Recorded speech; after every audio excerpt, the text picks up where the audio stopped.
The newborn didn't cry when he entered the world. He couldn't kick, couldn't wiggle, couldn't even move below the waist. His parents were shattered, but they still held him close, refusing to let despair win. What they didn't know was that the smallest miracle was already waiting for him, curled up in a cardboard box outside their doorstep. Grace hadn't stopped crying since the birth. Their son, Lucas, came into the world early, 3 weeks too soon, barely 5 pounds, and completely silent. He didn't cry. He didn't flinch. His legs just lay still. The doctors moved quickly, tests, scans, a wave of whispered updates, then the words that would haunt Grace and Daniel for weeks. Paralyzed from the waist down. Likely permanent. We're so sorry. There was no medical error, no traumatic birth, just one of those rare, cruel things that happen. And despite the well-meaning assurances, he can still live a full, rich life, it didn't feel that way. Not to them, not yet. They brought Lucas home 2 days later. Their house, once filled with baby plans and laughter, had gone quiet. Grace barely left the nursery. She spent her nights hovering over the crib, brushing her son's hair with trembling fingers, whispering, "I'm so sorry, I'm so sorry." Daniel tried to be strong, but when she wasn't looking, he broke down too, behind closed doors, gripping the edge of the kitchen sink until his knuckles turned white. They canceled the welcome home gathering, turned away family who wanted to visit. Therapy brochures piled up on the coffee table, untouched. The only sound in their home was the soft, mechanical click of the baby monitor and the occasional rustle of wind pressing against the windows, until the storm. It came fast. Heavy rain, loud thunder, and a sudden thud against the back porch. Daniel had been waiting on a grocery delivery when the doorbell rang. He grabbed a towel and rushed to the door, but it wasn't groceries. It was a soggy, half-collapsed cardboard box, and inside it, curled into a trembling ball of fur, was a golden retriever puppy, soaked, cold, abandoned. He couldn't have been more than 6 weeks old. No collar, no chip, no note. Just a pair of dark, pleading eyes staring up at Daniel like he already knew he'd found his family. Grace didn't hesitate. She wrapped the puppy in a kitchen towel, held him close, and whispered the same words she'd been saying to Lucas, "I'm so sorry, but you're safe now." They named the puppy Milo. At first, he was just another responsibility, another creature to care for in a house already stretched thin by exhaustion and grief. Lucas required round-the-clock attention, diaper changes, careful repositioning, constant monitoring for circulation issues. Grace took a leave from work. Daniel cut his hours. They moved through each day on autopilot. Milo, meanwhile, was restless. He followed Grace everywhere, slept curled up beneath Lucas's crib, barked at passing neighbors, whined when Daniel held the baby too long. He wasn't aggressive, just alert, protective, possessive. At times, Daniel considered taking him to a shelter. They didn't need more complications. But then something shifted. One night, as Grace lay on the nursery floor beside Lucas's crib, Milo crept beside her. Without being told, he rested his chin on the crib's edge, eyes locked on the motionless baby inside. Grace watched in silence. Lucas's tiny fingers twitched, just slightly, just once, but it was enough. The next morning, she told Daniel, "I think Milo calms him. He sleeps better when he's nearby." Daniel was skeptical until he saw it for himself. During one particularly rough evening, Lucas began to cry. Grace tried rocking him, singing, "Even a warm bottle." Nothing worked. Then Milo walked over, placed his head gently on the edge of the crib, and let out a soft whine. Within seconds, the baby stopped crying. It happened on a Tuesday. Grace had stepped out for groceries. Daniel, running on barely 3 hours of sleep, dozed off on the living room couch. Lucas, freshly changed and fed, lay swaddled in his crib, safe, or so they thought. Milo lay nearby, silent, watching. Then came the sound, a faint thump, followed by silence. Milo's ears shot up. He bolted from the hallway, claws skidding across the hardwood floor. Lucas had slipped. Somehow the baby had squirmed just enough to roll toward the edge of the crib. Now he hung halfway out, his paralyzed legs caught between the slats, his head tilted dangerously downward toward the floor. One more inch, and he would fall. His neck couldn't support the weight. The angle was wrong. The impact could be fatal. But Milo didn't bark, didn't panic. Instead, he stepped forward, slow, calculated. His small frame pressed gently against the crib, then rose onto his hind legs. With his nose, he nudged Lucas's chest carefully, just enough to push him back toward safety. One nudge, then another. Lucas whimpered. Milo paused, then gave one last push. The baby slid back into place. Seconds later, Daniel woke to the sound of Milo's low, urgent whine. He rushed to the nursery and froze. Lucas was safe, lying flat in the crib, eyes wide. Milo beside him, panting softly, one paw still on the crib's rail. Confused and shaken, Daniel reached for the baby monitor. He rewound the nursery footage, heart pounding as he tapped through the timeline. There it was, pixel by pixel, second by second. He watched the entire scene unfold, the fall, the danger, the dog who didn't hesitate. Daniel dropped the monitor, his throat tightened. He dropped to his knees, scooped the dog into his arms, and whispered, "You saved him." They didn't wait.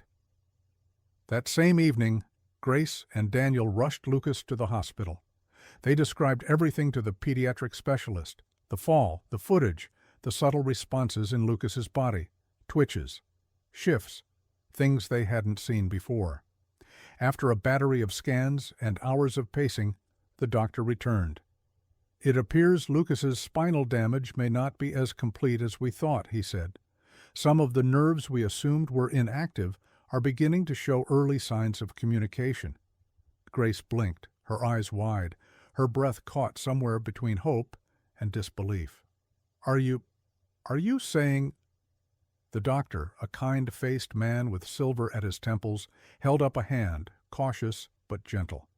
"I can't make promises, Grace, but there's a real chance your son may eventually regain some motor function, possibly more." For a heartbeat, the room fell silent except for the rhythmic beep of the monitor. Then Grace collapsed forward, burying her face in Daniel's chest. She sobbed, but this time the tears weren't jagged with grief. They were warm, software. They carried something she hadn't let herself feel in months, hope. The doctor glanced at the sleeping boy in the hospital bed, at the small German shepherd curled protectively by his side. He smiled faintly. Sometimes all it takes is a spark, emotional stimulation, a reason to fight. Grace's tears soaked into Daniel's shirt. Slowly she lifted her head, eyes shimmering. Her voice broke, but the words were clear. "He has one," she whispered. "He has Milo." Something shifted after that night, not in a dramatic overnight miracle, but in 100 tiny ways that only Grace and Daniel noticed at first. Lucas's eyelids fluttered more when he heard Milo's soft woof. His tiny fingers, once limp and unresponsive, curled tighter when Milo rested his head near them. His breathing, often ragged with strain, seemed to steady faster when Milo was near, his tail thumping gently against the blankets. Every morning, Grace would lay out a soft playmate by the big bay window where the light spilled in like honey. She'd gently lift Lucas from his crib, swaddled in a blue blanket covered in little rockets and stars, and place him on the mat. And every single time, Milo was there first, tail wagging, eyes watchful. If Lucas fussed or whimpered, Milo would nudge his tiny hand with a cold nose. If Lucas's gaze drifted, Milo would roll a brightly colored toy across the mat, stopping it just close enough for Lucas to see. Sometimes Milo barked once, just once, as if to say, "Look here, little one." Grace filmed everything, shaky phone videos, scribbled notes on scraps of paper, quiet voice memos at midnight when she sat beside Lucas's crib, Milo curled at her feet. One soft spring afternoon, she watched through tears as Milo gently placed Lucas's favorite plush elephant, a faded gray with one ear nearly chewed off, just beyond his reach. Milo backed up and lay down, head on his paws, watching, waiting. Lucas stared at the toy. He blinked. He clenched his tiny fists. And then, so slowly, so stubbornly, he reached. His fingers brushed the elephant's trunk. He grabbed it and pulled it close to his chest. Lucas's improvements were small but undeniable. A tighter grasp, a tiny lift of the head, less stiffness in his legs when Milo licked his toes. They weren't just a boy and his dog anymore. They were partners in a quiet battle, inching forward day by day. It was a Sunday morning in early summer when it happened.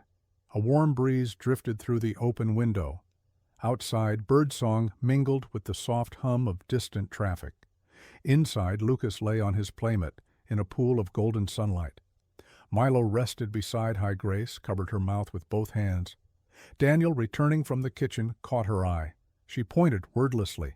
He dropped to his knees beside her, watching their son hold his toy for the first time in months. Another day, during a therapy session, Milo lay nearby while the therapist guided Lucas's limbs through simple motions.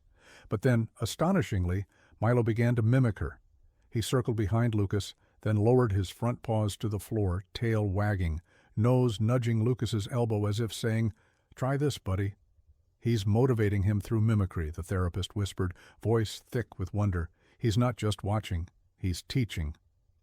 Lucas's improvements were small but undeniable. A tighter grasp, a tiny lift of the head, less stiffness in his legs when Milo licked his toes. They weren't just a boy and his dog anymore. They were partners in a quiet battle, inching forward day by day. It was a Sunday morning in early summer when it happened. A warm breeze drifted through the open window. Outside, birdsong mingled with the soft hum of distant traffic. Inside, Lucas lay on his playmate in a pool of golden sunlight. Milo rested beside him, one paw draped protectively over the plush elephant nestled between them. Grace sipped cold coffee at the kitchen counter. Daniel filmed from the doorway, documenting another morning just in case, because just in case had become their new prayer. Then Lucas moved. Not a reflex, not a flinch, but a deliberate push. His shoulders tensed, his arms pressed down, his chest lifted from the mat, an inch, then two. Grace heard Daniel's sharp intake of breath. She turned, coffee cup clattering to the floor, and ran, dropping to her knees beside them. Daniel's phone shook in his hands as he filmed, his voice a shaky laugh of disbelief. Lucas held himself up for only a few seconds before he wobbled and settled back down. But it was enough. It was everything. If this moment touches you like it touched us, please give this video a like and subscribe. It helps us reach more people who need stories like this. Grace pressed her lips to Lucas's forehead, her tears falling onto the soft fuzz of his hair. "He's coming back to us," she breathed. Daniel smiled through tears of his own. "He's just starting." Life began to bloom again in the house. Therapists adjusted their plans. Neighbors dropped off casseroles and tiny socks and squeaky toys for Milo. Daniel worked late nights editing footage and uploading it for other parents who needed a flicker of hope. On Lucas's first birthday, a shy knock came at the door. Grace opened it, Lucas resting sleepily on her hip. A woman stood there, shoulders hunched, clutching a faded collar in trembling hands. Her eyes darted past Grace, searching for something. "That dog," she said hoarsely. "That's my dog. His name is Bandit." Milo stepped forward from behind Grace, positioning himself squarely between her and Lucas and the stranger. His hackles didn't rise, he didn't growl. He just stood, still, resolute, and loyal. The woman's eyes filled. "My husband abandoned him. He took him out one night and just left him. I didn't know until it was too late. I've looked for him for nearly a year." Grace's heart ached. She stepped aside and gently invited her in. They sat together on the worn couch as Daniel pulled up videos on his laptop. Milo curled protectively around Lucas, Milo nudging toys, Milo lying awake all night by the crib. The woman watched, tears streaming down her face, one hand pressed to her mouth. "He saved your son?" she whispered. Grace nodded. "We didn't adopt him. He found us. He chose us." The woman knelt. Milo stepped forward, sniffed her outstretched hand. He licked her fingers once, then turned away, back toward Lucas. She let out a quiet, broken laugh. "He made his choice," she whispered. She lowered herself beside Lucas, brushing a finger across his tiny fist. "You're the little boy who gave him a new job." Lucas's sleepy eyes fluttered open. He blinked at her, then reached out, offering a chubby fist full of birthday cake crumbs. The woman laughed, wiping her tears with the back of her wrist. Milo woofed softly as if to say, "That's right. He's ours now." They never put Milo back in a collar. From that day on, he was never just a pet or even just a hero. He was family. The soft, steady heartbeat of a home that had nearly forgotten what hope felt like. And somewhere in the hush between bedtime stories and belly laughs, in the warm mornings when Milo lay pressed against Lucas's side, in the evenings when Daniel sat editing videos of tiny milestones, Grace realized something profound. Sometimes the miracle doesn't come the way you expect. Sometimes it limps down your street in the rain, hungry and lost and carrying more healing than you ever knew you needed. Sometimes it curls up beside your child and refuses to leave. And sometimes, if you're lucky, it saves your whole world without ever saying a word. If this tale moved you, if you felt the tension, the heartbreak, and the triumph, please support our channel by hitting the like button and subscribing. Your support means the world to us and helps us bring more thrilling, emotional, and inspiring stories your way. Leave a comment below and let us know what you think. Do you believe dogs have an extraordinary sixth sense? Share your thoughts and personal stories with us. Thank you for watching, and we'll see you in the next video.